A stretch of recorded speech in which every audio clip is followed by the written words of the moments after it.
नमस्ते everyone and I welcome you all to Shrinath ji astrology.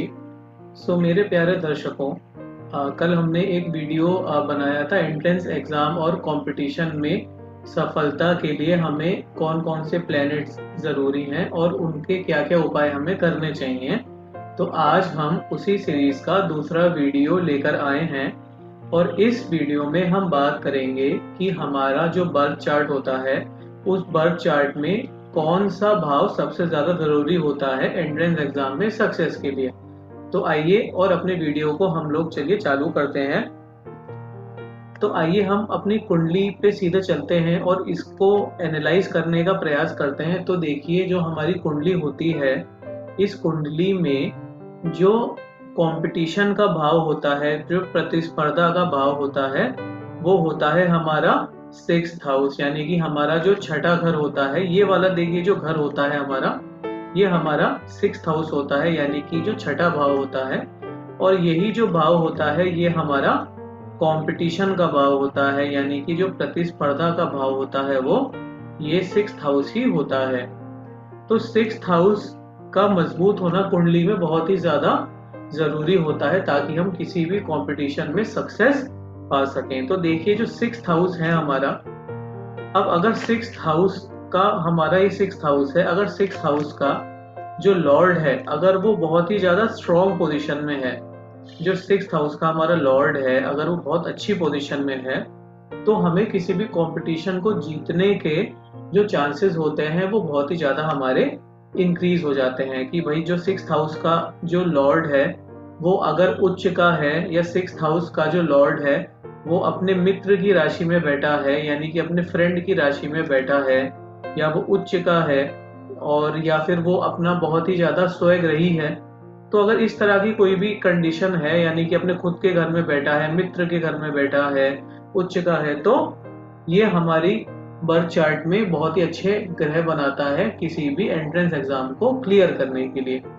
तो अगर इसके और योगों के ऊपर अगर हम बात करें, तो देखिए, जो 6th हाउस का लॉर्ड है, अगर 6th हाउस का लॉर्ड 10th हाउस में जाके बैठ जाए, ये कुंडली का 10th हाउस होता है और ये कुंडली का 6th हाउस होता है, तो 6th हाउस का लॉर्ड अगर 10th हाउस में जाके बैठ जाए तो ये भी हमारे कंपटीशन में सक्सेस का जो रेट है उसको बहुत ही ज़्यादा इंक्रीज कर देता है। तो 6th हाउस का लॉर्ड अगर 10th हाउस में जाके बैठ जाए, या 6th हाउस का जो लॉर्ड है अगर ये हमारी कुंडली के 4th हाउस में चला जाए, तो भी ये हमारे जो कुंडली है, एग्जाम है, उसको क्लियर करने के लिए बहुत अच्छा रहता है। क्योंकि देखिए, जो 6th हाउस से 10th हाउस है, यहाँ पे अगर कोई भी प्लेनेट होगा तो लक फैक्टर हमारा बहुत ही ज़्यादा अच्छा हो जाएगा। और अगर 4th हाउस में जाएगा तो गेन हो जाएगा, क्योंकि ये अपने 6th हाउस से 11 चला जाएगा, जो कि गेन को दर्शाता है। और 10th हाउस जो है वो हमारा कहीं ना कहीं लक को दर्शाता है, क्योंकि ये 5th हाउस हो जाएगा। तो हमारा 6th हाउस का लॉर्ड 10th हाउस में जाएगा या 4th हाउस में जाएगा, तो भी हमें किसी भी कंपटीशन को विन करने के जो चांस है बहुत अच्छे रहते हैं। 6th हाउस का लॉर्ड अगर 6th हाउस में ही बैठा है, यानी कि सेम हाउस के अंदर बैठा है, तो भी हमारा बहुत ही अच्छा योग बन जाता है किसी भी कंपटीशन को जीतने के लिए, किसी भी कॉम्पिटिटिव एग्जाम की तैयारी करने के लिए, उसको अचीव करने के लिए। उसके बाद जो 6th हाउस का लॉर्ड है अगर वो जाके 1st हाउस में बैठ जाता है, तो भी बहुत अच्छा चांस बनता है किसी भी कंपटीशन को जीतने का। या 6th हाउस का लॉर्ड देखिए अगर 9th हाउस में चला जाता है, तो ये देखिए, ये कुंडली का 9th हाउस होता है। और जो कुंडली का 9th हाउस होता है ये कहीं ना कहीं हमारी हायर एजुकेशन को डिनोट करता है। तो अगर 6th हाउस का लॉर्ड हमारा 9th हाउस में चला जाता है, तो भी हमारा किसी भी एग्जाम को क्रैक करने के लिए बहुत ही ज़्यादा अच्छा योग हमारा रहता है। और एक और योग भी होता है कि 6th हाउस का लॉर्ड अगर यहाँ पे 2nd हाउस में चला जाए, अगर 2nd हाउस में चला जाता है, तो भी हमें काफ़ी ज़्यादा अच्छे रिजल्ट्स मिलते हैं। तो देखिए, हमने काफ़ी सारे 6th हाउस के यहाँ पे योग डिस्कस किए कि 6th हाउस का लॉर्ड अगर एग्जॉल्टेड है, स्ट्रांग है, खुद के घर में है, खुद के मित्र के घर में है, या फिर वो 10th हाउस में जाके बैठ गया है, या फिर वो 4th हाउस में जाके बैठ गया है, 4th हाउस में जाके बैठ गया है, 1st हाउस में है, 10th हाउस में है, 9th हाउस में है, या फिर 2nd हाउस में है, तो इन सब हाउस में अगर 6th हाउस का लॉर्ड जाके बैठेगा तो हमें किसी भी कंपटीशन में जीतने के लिए बहुत ही ज़्यादा अच्छे योग हमारे बनाएगा।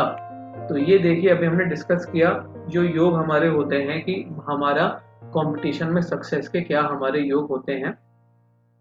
अब आइए अब हम जानने का प्रयास करते हैं कि कौन कौन सी राशि अगर 6th हाउस में होती है तो हमें कौन कौन से ग्रह की पूजा करनी चाहिए। तो देखिए अगर हम लोग बात करें यहाँ पे छठे भाव और उसके स्वामी की, तो देखिए अगर छठे भाव में जैसे आपका कुंडली का छठा भाव है, ये आपने कुंडली बनाई है और आपकी कुंडली का जो छठा भाव है अभी हम उसको देखें यहाँ पे एनालाइज करेंगे। अगर हमारी कुंडली का जो छठा भाव आ रहा है उस छठे भाव में जो गिनती है हमारी, अगर वो यहाँ पे 1 नंबर की गिनती लिखी है या 8 नंबर की गिनती लिखी है तो हमें वो 1 और 8 नंबर की गिनती का मतलब है कि जो छठे भाव के स्वामी हैं वो मंगल देव हो जाएंगे। तब हमें मंगल देव की पूजा यानी कि हनुमान चालीसा का जाप हम कर सकते हैं और हनुमान जी के मंदिर में जाकर मंगलवार और शनिवार के दिन हनुमान जी के दर्शन कर सकते हैं। तो मंगल से रिलेटेड हम इसका उपाय कर सकते हैं अगर हमारी कुंडली के 6th भाव में 1 या 8 नंबर की राशि अगर लिखी हुई है। तो ये हमने बात करी इसके लिए। अगर हम आगे बढ़ते हैं, अगर यहाँ पे शुक्र ग्रह की राशि है यानी कि 2 नंबर और 7 नंबर है, तो हम शुक्र ग्रह के उपाय जैसे कि शुक्रवार को व्रत करना, ललिता सहस्त्रनाम का पाठ करना, सफेद वस्त्रों का दान करना, सफेद वस्तुओं का दान करना, तो जल का दान करना, तो ये सारे एक्टिविटी हम कर सकते हैं अगर हम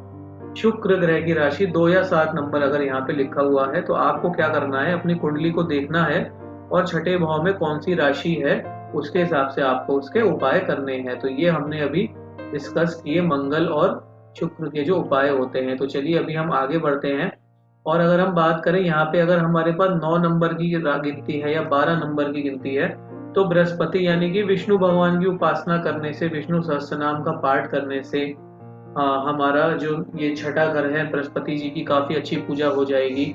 बृहस्पति जी की रिलेटेड चीज़ों का दान करना भी हमारे लिए बहुत ही ज़्यादा उच्च रहेगा अगर हम यहाँ पे 9 या 12 नंबर की राशि हमारी लिखी हुई है। तो ये एक काफ़ी अच्छा योग बनता है हमारा अगर यहाँ पे ये दो राशियाँ 9 या 12 नंबर की हमारे पास में होती हैं। चलिए आगे बात करते हैं। अगर यहाँ पे 5 नंबर लिखा है यानी कि सूर्य की राशि लिखी है, सिंह राशि लिखी है, तो आपको क्या करना है, तो आपको सूर्य भगवान से को प्रसन्न करने के लिए यहाँ पे आदित्य हृदय स्तोत्रम का पाठ कर सकते हैं आप, सूर्य भगवान को जल चढ़ा सकते हैं। तो आप ये सारे काम कर सकते हैं, सूर्य चालीसा पढ़ सकते हैं, पिता का आशीर्वाद ले सकते हैं। तो आपके लिए कहीं ना कहीं बहुत ही ज्यादा अच्छा ये रहेगा। उसके बाद हम आगे बढ़ते हैं। अगर 4 नंबर लिखा है यानी कि चंद्रमा की राशि अगर यहाँ पे है, तो आप चंद्रमा से रिलेटेड काम कर सकते हैं, जैसे कि चंद्रमा की रोशनी में आप बैठ सकते हैं, रात में चंद्रमा को अर्घ चढ़ा सकते हैं, चंद्रमा की पूजा कर सकते हैं, अपनी माँ का आशीर्वाद ले सकते हैं, सोमवार के दिन व्रत कर सकते हैं, सफेद चीजों का दान कर सकते हैं। तो ये सब आपके लिए काफी ज्यादा उत्तम रहेगा अगर आप एग्जाम में सक्सेस पाना चाहते हैं तो। उसके बाद अगर यहाँ पे 10 नंबर और 11 नंबर लिखा है, देखिए यहाँ पे हमारे पास में 10 नंबर लिखा है या 11 नंबर लिखा है, तो जब 10 या 11 नंबर लिखा होता है तो यानी कि वो शनिदेव की राशि होती है। तो ये कंपटीशन को सक्सेस दिलाने के लिए हम शनिदेव की पूजा कर सकते हैं। शनिवार को शनि भगवान के मंदिर जा सकते हैं, वहाँ पे दिया जलाएं शनिवार को, शनिवार भगवान के मंदिर जाके। उसके बाद में वहाँ पे शनि भगवान की शनि चालीसा का पाठ करें, घर के दक्षिण दिशा में दिया जलाएं। तो ये सब काम हम कर सकते हैं अगर यहाँ पे 10 या 11 नंबर की राशि लिखी हो। और आखिरी जो है हमारे पास में, अगर हमारे पास 3 या 6 नंबर लिखा है तो बुध भगवान की राशि हो जाएगी ये। तो बुध भगवान से रिलेटेड काम जैसे कि विष्णु भगवान की उपासना, विष्णु सहस्त्रनाम का पाठ हम कर सकते हैं।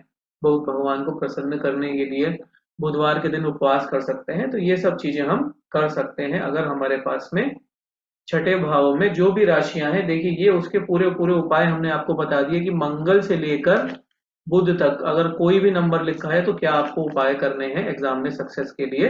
तो ये हमने काफी डिटेल में डिस्कस कर लिया है। आशा करता हूँ आपको हमारा वीडियो अच्छा लगा। तो अगर आपको वीडियो अच्छा लगा तो प्लीज इसे लाइक कर दीजिए और अपने फ्रेंड्स के साथ में शेयर करिए, देखिए जो भी कॉम्पिटिटिव एग्जाम दे रहा है, ताकि उनकी हेल्प हो सके। और अगर आप हमसे बात करना चाहते हैं तो ऊपर दिए नंबर पे 8965990007 पे आप हमसे बात भी कर सकते हैं। Thank you so much for watching our video. नमस्ते।